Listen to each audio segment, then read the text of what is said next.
Oh, alrighty, guys. I think we're going to go ahead and kick it off. How's everybody doing today?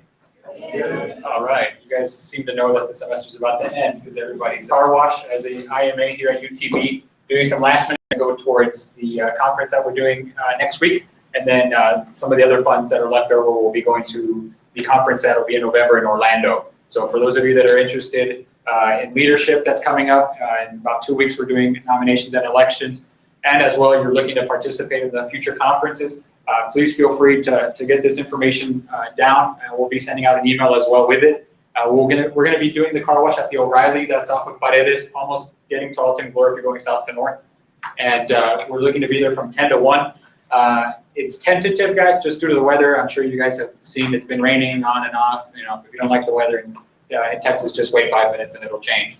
And so I will make a decision no later than Saturday afternoon. So if you're interested, guys, see me after the meeting. I'll get your phone number, your name. We will send a mass email in regards to the car wash, but you will hear from me at the latest Saturday whether it is going to happen or it's not going to happen. I would hate for you guys to go out there and then you just get rained on for no reason. But does anybody have any questions in regards to the date, the time, or the location for the car wash on Sunday? No?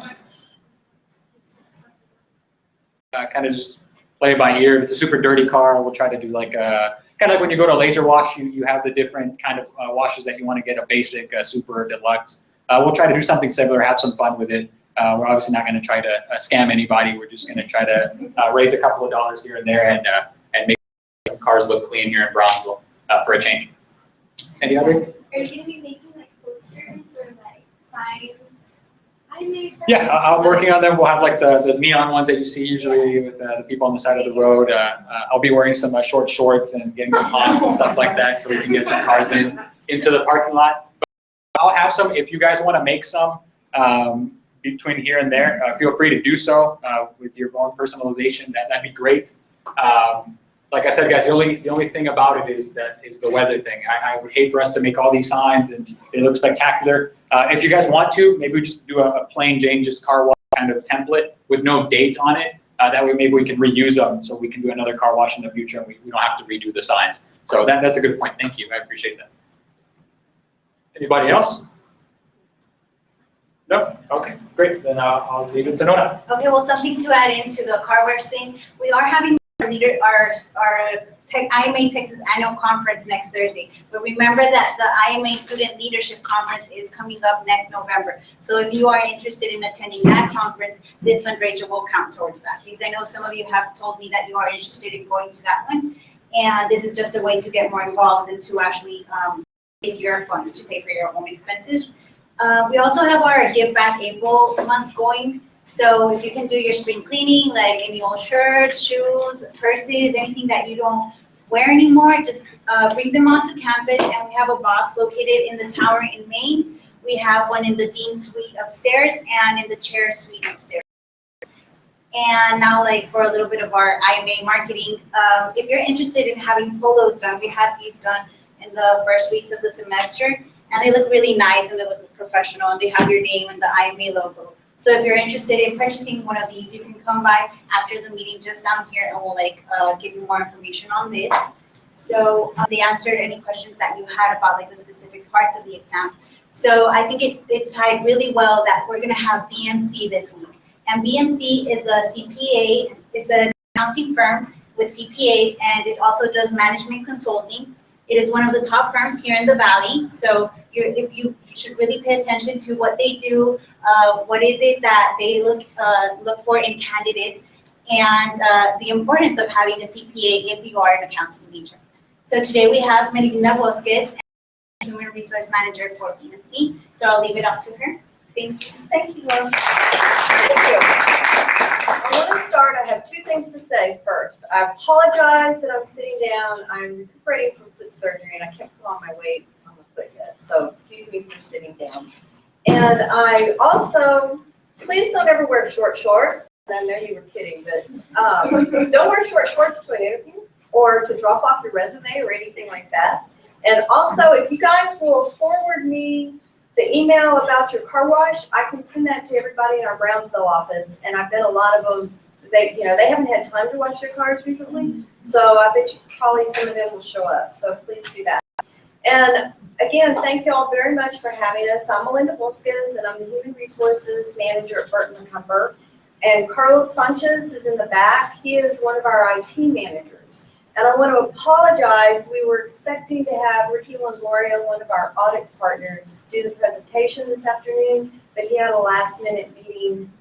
So, and because it's April 16th and all the tax people have been, as you might imagine, working some pretty extensive hours, most of them were already taking a couple of days off and we weren't able to reach them. Ricky, this came up like after lunch this afternoon. So I will tell you that I have his presentation and I've been with the firm for years, so quite honestly, some of the things he would tell you I've heard a few times. So hopefully I'll be able to tell you as if one of our CPAs was talking to you. And embedded in the presentation that we have today, there is a little snippet from one of our CPAs, so they'll give you a little information. Let me just tell you, Carlos, how long have you been with us? Like 8 years? 8. Yeah, and I've been here 14. And Carlos and I are both from the Valley. We both left the Valley. I'm a Mission Eagle. I forget. Actually, I'm from New Mexico. But your wife is from here. My wife. And we're going to touch on that aspect of being interested in staying. And I'm going to share some of the thoughts Ricky shared. We actually did this similar presentation, coincidentally, at lunch to the UTPA Accounting Society, so I can share some of the information I heard that Ricky said today. Let me just touch on that a little bit. Well, your wife was out before I came back. It was my husband's job that brought us back to the Valley, and the fact that I had family here and my parents were starting to have some health issues and what have you. My husband is not from the Valley, so it was kind of a coincidence that we ended up down here, but it's been knowing my age a little bit. But not that you couldn't figure that out already. But one of the things Ricky was pointing out this morning is, there's so much excitement in the Valley right now. And one of the questions he asked all the students is, we're a local or regional CPA firm. And I know a lot of you have probably talked to or heard about a lot of the big four firms. So let me ask you, how many of you are thinking about maybe trying to go into it? Well, let me start with first. How many of you are thinking about a career in public accounting at this stage? Okay, come on, at least lie a little bit. Okay, what about, are any of you thinking about the big four leaving the Valley? About how many of you are thinking about leaving the Valley? I don't like that answer either. Let me just tell you, and one of the things Ricky said this morning, he is chairman of the McAllen Economic Development Corporation. And I know Greg McCumber, our managing partner, has been very active, as some of the others in our heard and read in the news some of the information. But the things Ricky outlined this morning is three items. And Carlos, jump in and help me if I forget one. So they would be launching rockets from here. I would have laughed, and I think some of y'all that had the same kind of reaction. The second thing is the merger of the two universities. And I've been talking to a lot of students in the last few months. Some of y'all are here today.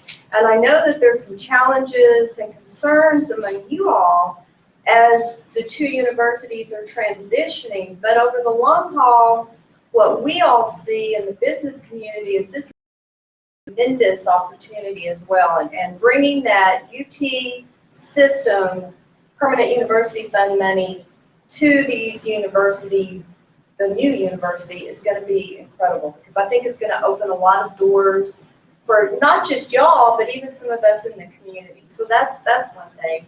And then the third thing he was talking about, and again, if you notice, a lot of these things are really impacting you guys here in Brownsville more than they are us in the Upper Valley. And I should have also told you, I'm in the McAllen office. Carlos is here in Brownsville. The third thing is the fact that Kia is going to be opening the plant. I think he said it's north of Monterey. Does that sound right to y'all?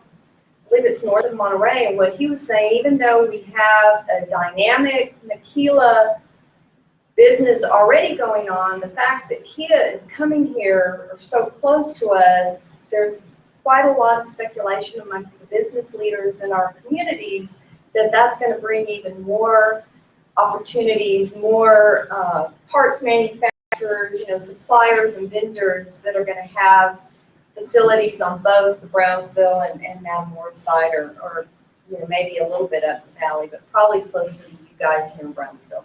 So those of you guys that raised your hands that you're thinking of leaving the valley, we would really like to suggest that you stop and consider what kind of opportunities are going to be seen just exploding in the valley in the next several years. And I wanted to share a story. I thought of this while Ricky was speaking at noon.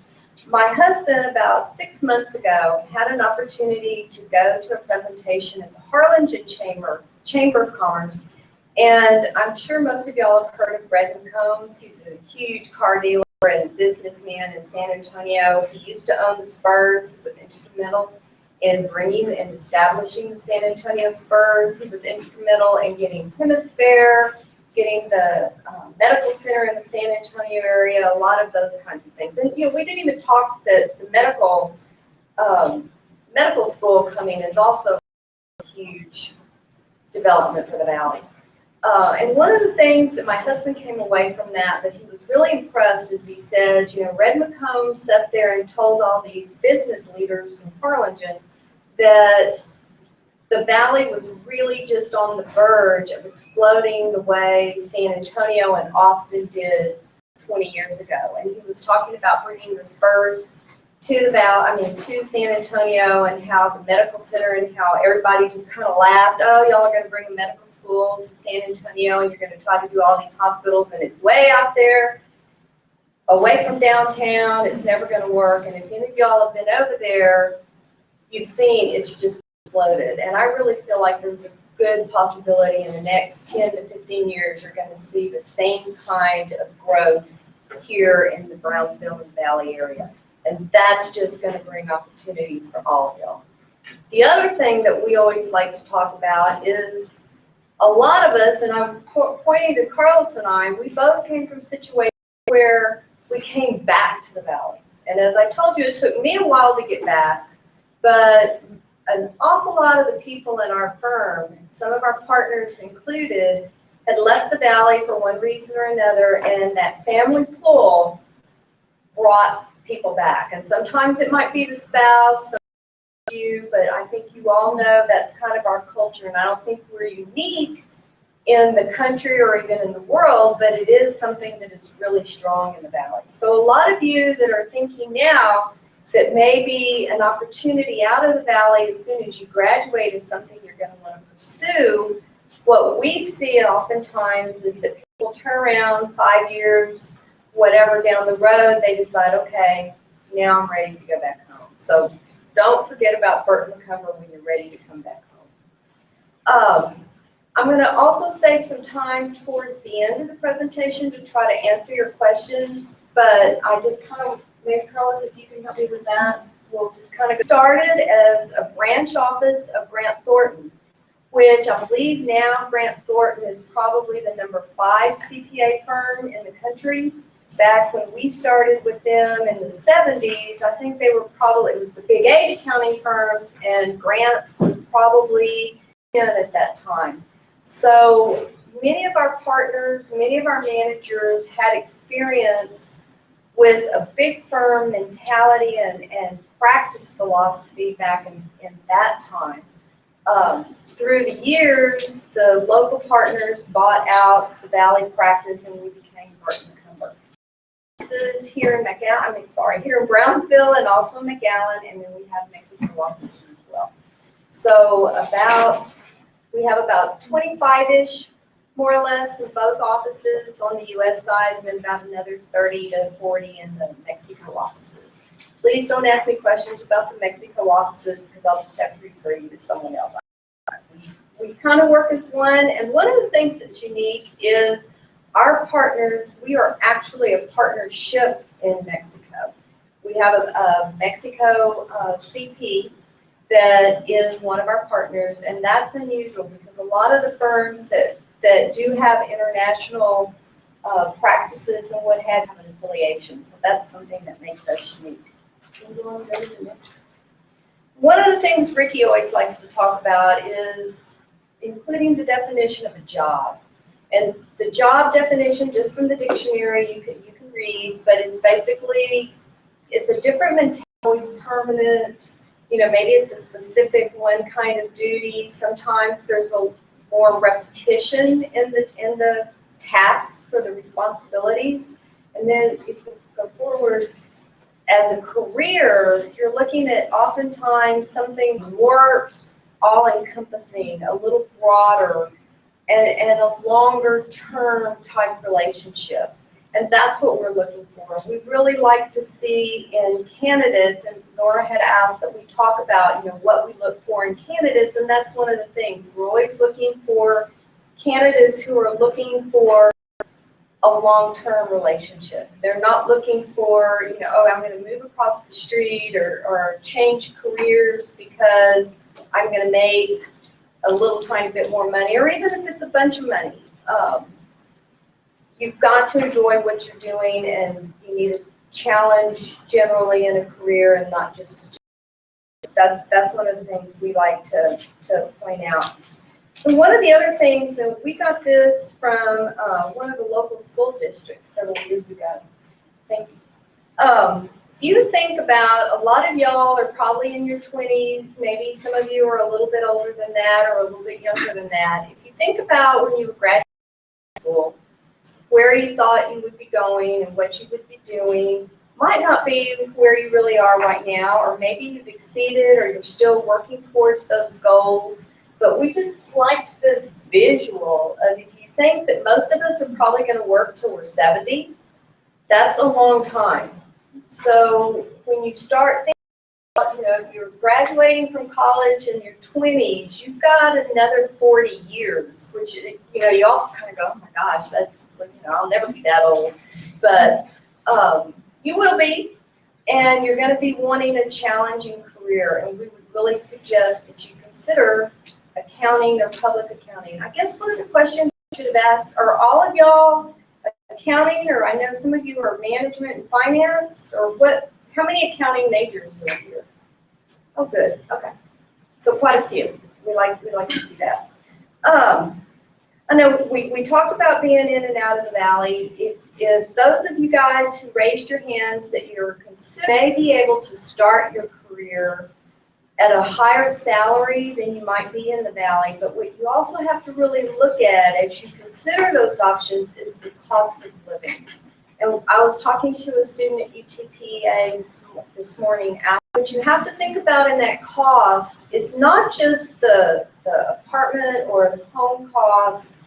It's, you've got to consider you're going to probably have a longer commute. You know, if you're living in Houston, or oh my gosh, if you're living in Austin, you're going to be on the road a lot. And if you think about that, that is a cost to your lifestyle and the other things in your life that you want to do besides work.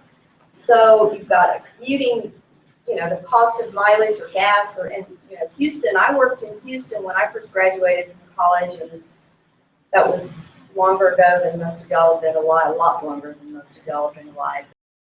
Back then, we paid, I think, $60 a month to park in a parking garage that and there were three of us in a carpool, and we paid $60 a month, and then we had to walk like 20 minutes to get to our office. And that was in I worked, most of my career has been in either here in public accounting or in large law firms, like big national and international law firms. So it's very much the same kind of environment. So if you think about those kind of things, you think about your friends. If your friends live like in South Austin and you're living in North Austin, you're going to spend an hour driving to and from just to get together with your friends. If you have family in those cities, you very well may also be spending a lot of time just getting to where you want to go. So fortunately, we don't have those kinds of traffic issues to deal with. So that's something I would encourage you to think about. And we don't want to tell you, and any of our CPAs or our partners or managers tell you that going to work out of the Valley in a larger employer, be it a public accounting firm or some kind of corporation, certainly that's a good thing. I started out with, like I said, a huge national law firm. I know Carla's had experience in a very large corporation, huge scientific type corporation in IT. It's a totally different environment. You're going to, yes, learn a lot. You're going to get a lot of different training opportunities that firms our size aren't going to be able to offer you. But like in public accounting, for example, we hear candidates that come back to the Valley and talk to us, and they'll say, like, we talked to a woman a couple of months ago that she had graduated from UTPA. We had known her when she was in school. She had moved to Houston, and she had worked at one of the large law firms. And we were thinking this morning it was KPMG, but I'm not 100% sure. She had worked in downtown Houston at KPMG, and she'd been there for 4 years, and she was an audit staff. And in that length of time, all she did for the first 2.5 to 3 years of her career was audit cash. And we hear that a lot. We'll hear students that have friends that are already working in some of the large law firms, large CPA firms, tell us that, well, they never saw the whole picture. They only concentrated on cash, or they only concentrated on AP. And with a firm like our size in the Valley, as an accountant, you're going to get exposed much more quickly in your career to the whole arena of an audit, for example, or like in tax, we'll have people tell us, they concentrated on individual taxes for the first 3 or 4 years of their career and never had an opportunity to see the whole picture and that kind of thing. Ricky talked this morning about one of our CPAs who's now an audit manager with us. And she was from the Valley. She went to Houston. She went to work for Ernst & Young. And she told us that she's been with us now, I think about 7 years. She had a roommate in Houston. She paid 50% of the rent. She paid 50% of the electricity and all the other bills. She said, my roommate always kept the place really cold, and I was never there. She spent about 90% of her career in the, I think, almost 2 years she was there, and she was off. And like she said, I had a car payment, and my car was generally sitting in Houston because I had flown. I think she was going to New Orleans a lot and somewhere on the East Coast. I don't remember exactly where. And she said, I knew the bellhops at the hotel. They knew me by name. She was always in the car. So she said, I had all these expenses in Houston, and I was never there to enjoy, the culture or the activities or those kinds of things, and it was just costing me money. So she came back with us. And same thing, she said she was exposed to a relatively small piece of the work that she was doing instead of getting the full range of experience. One of the other things to consider, yes, in the larger CPA firms, you can be a partner. You can grow to the manager stage. You can grow to the partner level. And yes, as a partner, and I can speak having been with a large law firm, yeah, we had, gosh, I think they had 200 partners. Well, think about that. You own 1/200th of the firm, and trust me, it's not that equitable.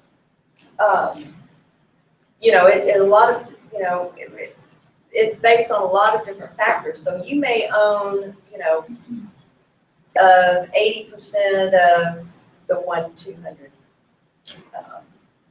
parts of the firm. So in a smaller regional firm, like with us, we have 6 partners. So there's a lot more true ownership and true ability to impact and be involved in the decisions than there might be in a larger. And I really don't want to discourage you from, spreading your wings and leaving the Valley and trying something else.